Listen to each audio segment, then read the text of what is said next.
Well, we're now in week 3 of our series on trying to stop judging other people. I say trying because it's really a sneaky sin, isn't it? Judging other people. It's a sin that just seems to creep into our minds and corrupt our hearts pretty much on a daily basis. Everyone judges, and everyone is judged by others. It's the most common failing that I hear in the confessional. So, in this series, we decided to look at what we can do to break this bad habit. And 2 weeks ago, we started by making an important distinction. We said that it's okay to make factual determinations about certain situations.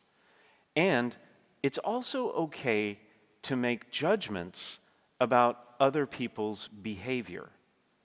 It's not wrong. The human brain is wired to come to conclusions quickly based on the information available to us. And we have every right to make moral assessments about certain behaviors that we observe.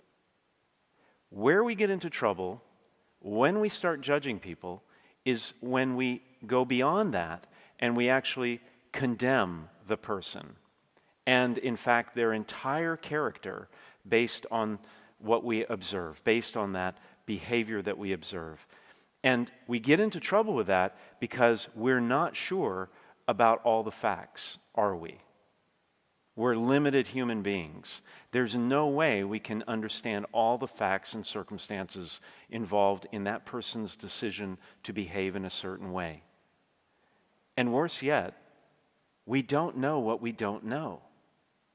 Only God knows all the facts and circumstances, and that's why only God can judge. But in the first episode, we did say that it's important to discuss the situation with the other person so that you can get a better understanding of the facts. And when you come to understand their point of view, what they were thinking at the time, what they were going through at the time, then you're far less likely to judge them, even if you may still disagree with the behavior. And so, in that first episode, we also offered you a few tips about how to confront someone in a healthy and productive way. Then last week, we looked at another common reason that we tend to judge people. We focused on forgiveness as another way of becoming less judgmental, because we often judge others because we find it difficult to forgive rude, inconsiderate, thoughtless, and hurtful conduct.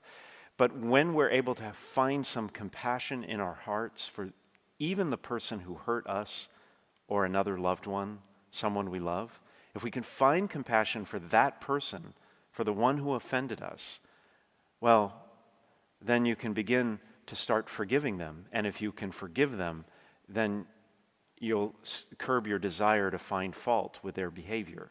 You'll become less judgmental of them.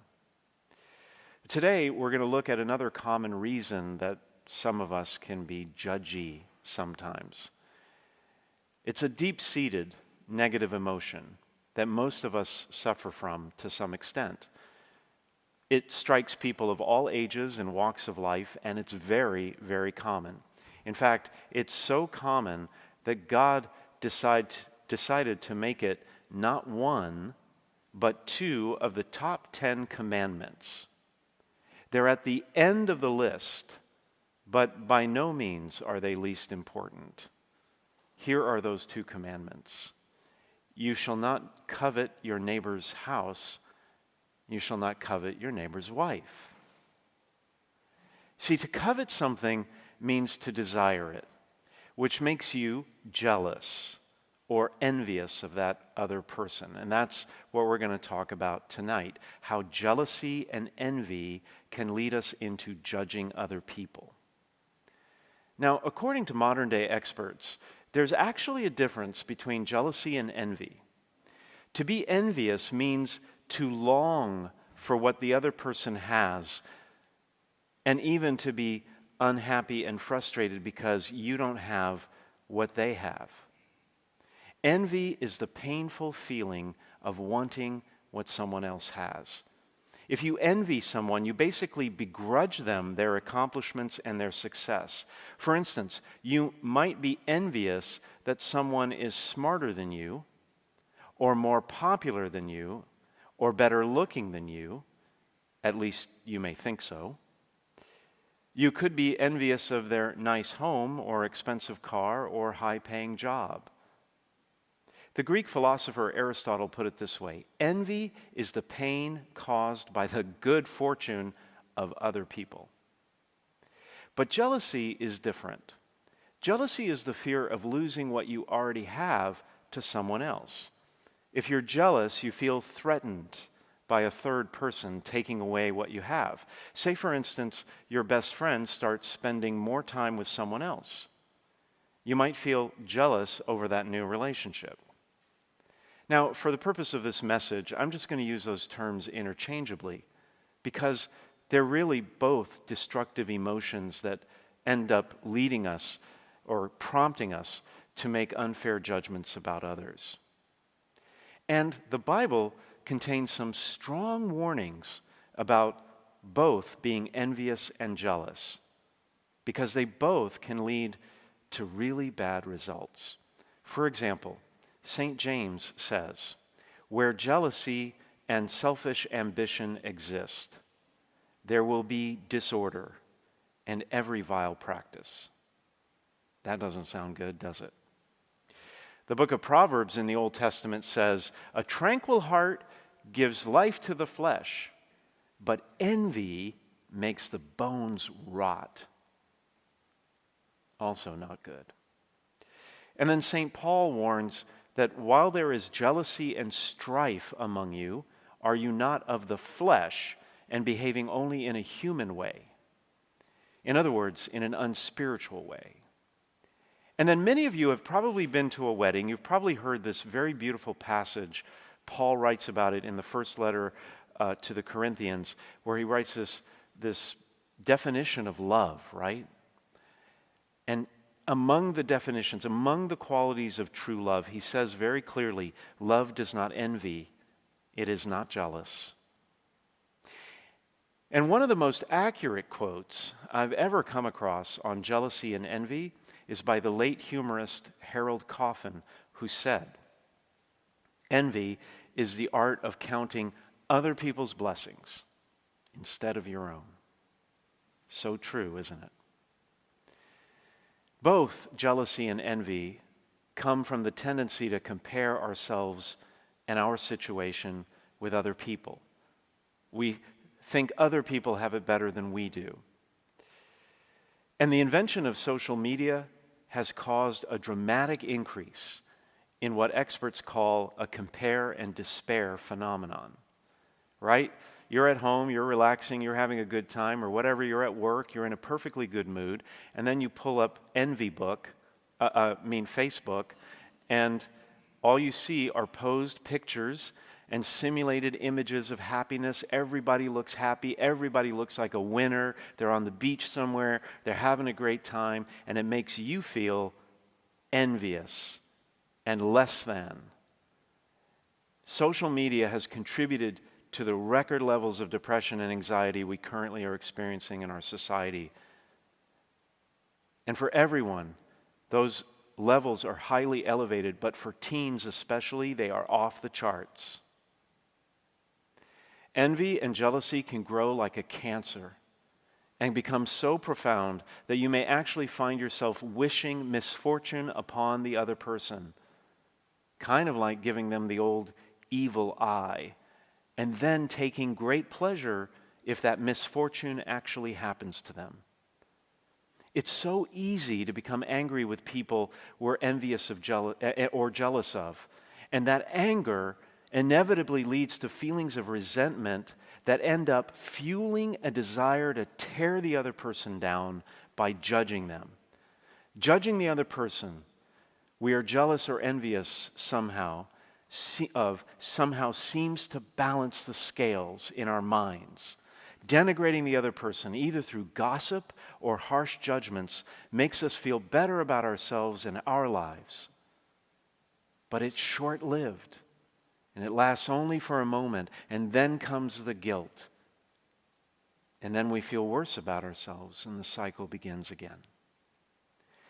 I have to tell you, I know of what I speak, because I confess to you that I can sometimes, occasionally, every once in a while, maybe once in a blue moon, feel jealous or envious of other priests.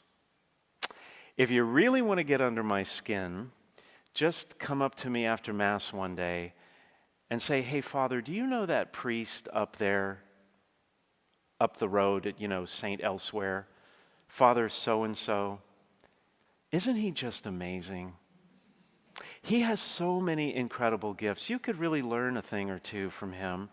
He's got, thousands of followers on his YouTube channel, and his social media just blows up every time he posts something. Isn't that great?" I say through gritted teeth.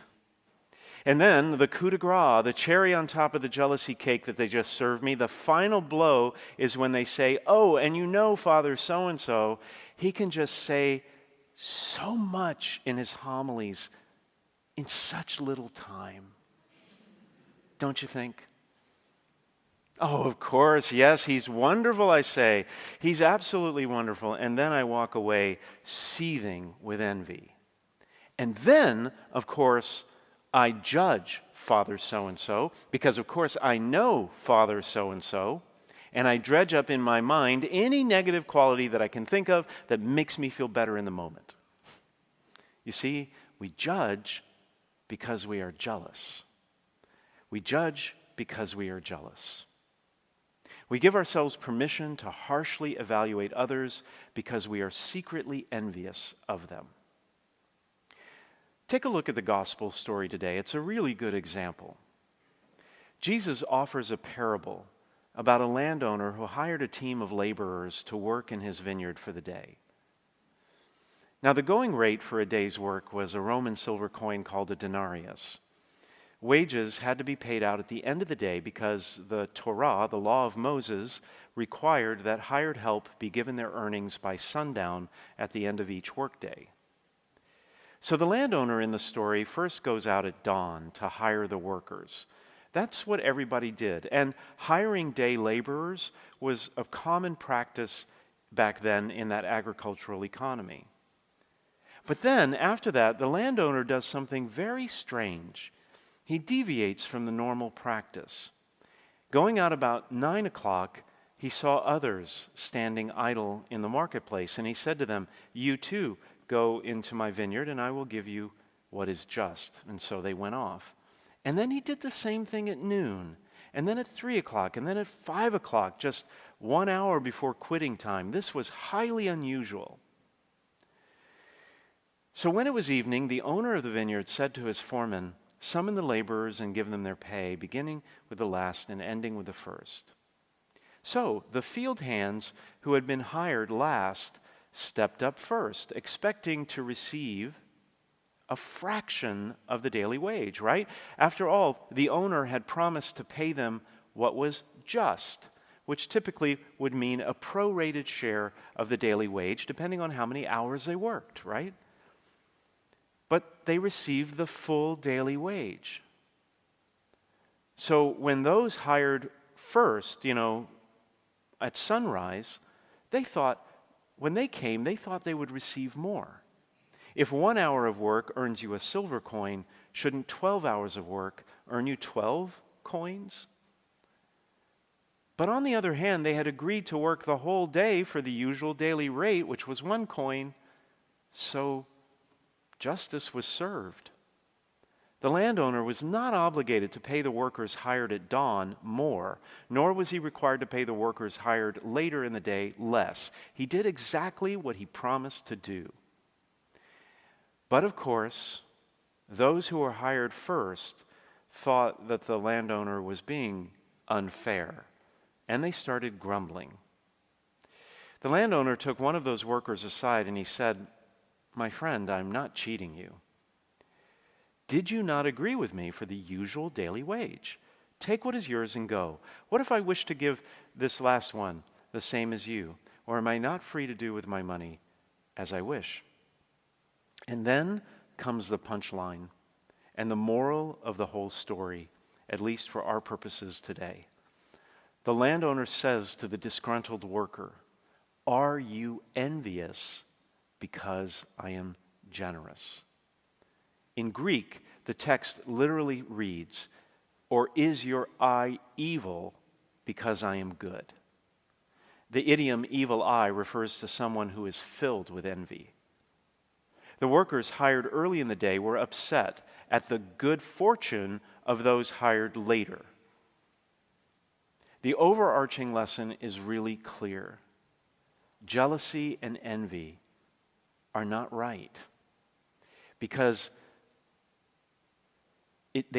when you're jealous or envious of others, it treats God's extravagant generosity with contempt. And it rejects his kindness because we think we somehow deserve more than the other guy, or at least as much. If you want to stop judging other people, you got to stop being jealous of them and stop being envious of what they have. And I know that's really hard. But here are a few tips that you might want to consider to try to get over being jealous or envious of other people. Again, these are obvious, but I think they're worth repeating. First and foremost, if you want to stop being envious, whenever those negative feelings start to surface, recognize, become aware of them, and then recognize that they come from a dark place. They are nothing but your illicit desires that want to rob you of your joy. They want to rob you of your joy by convincing you that you are less than others, that you are less important than others. Recognize that deception and affirmatively choose joy instead. Second, work on being happy for the other person and give thanks to God for their good fortune. The next time a coworker of yours gets a promotion at work and you didn't, the next time someone reaches their fitness goal by losing some weight while you're still struggling, the next time a friend finds true love even though you're still looking, try doing a happy dance for them. Become a cheerleader for others. And you know, at first, you may have to fake it. But that old saying, fake it till you make it, it's so true, because after a while, it will become a habit of being happy for other people. And it will make them and you feel great. Number 3, change your life if you need to. Sometimes jealousy and envy can be indications that there's something about your life that really you could improve, something you might have control over. Say, for instance, you're always going over to your friend's house and you're jealous of how their house looks, right? Everything's perfect, everything's neat and clean, everything's in the right place, while your house is, well, kind of a wreck. If you're jealous of something like that, maybe consider doing something about it. Maybe tidying up your own home and making things look better. As the old saying goes, when the grass looks greener on the other side of the fence, start watering your own lawn. And then lastly, number 4, channel gratefulness.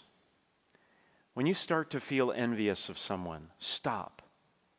Stop right there and start counting your blessings.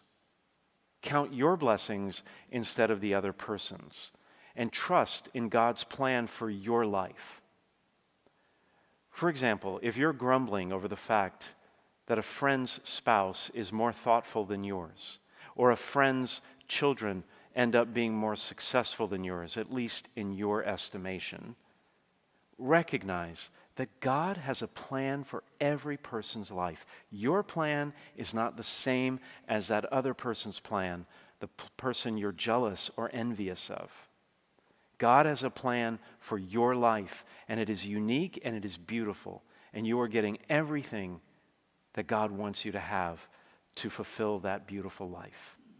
You are where you are, and you are where you are supposed to be. The Bible says, naked I came forth from my mother's womb, and naked shall I go back again. The Lord gave, and the Lord has taken away. Blessed be the name of the Lord. Tend to your own life, and where you can, cultivate it and make it better. Now, of course, all these steps are much easier for me to say than to do, and they're going to take some practice and a whole lot of God's grace. And I know this because, I talked about forgiveness last week, and honestly, forgiving people is not something I struggle with, at least most of the time. There have been exceptions, but I forgive pretty easily. But I do struggle with jealousy and envy. I really do. And so if you're kind of like me, if that's your pain pocket, as they say, try these steps. Try these steps and pray for God's grace. Because honestly, it's so much more healthy and positive and uplifting to count your own blessings instead of those given to someone else.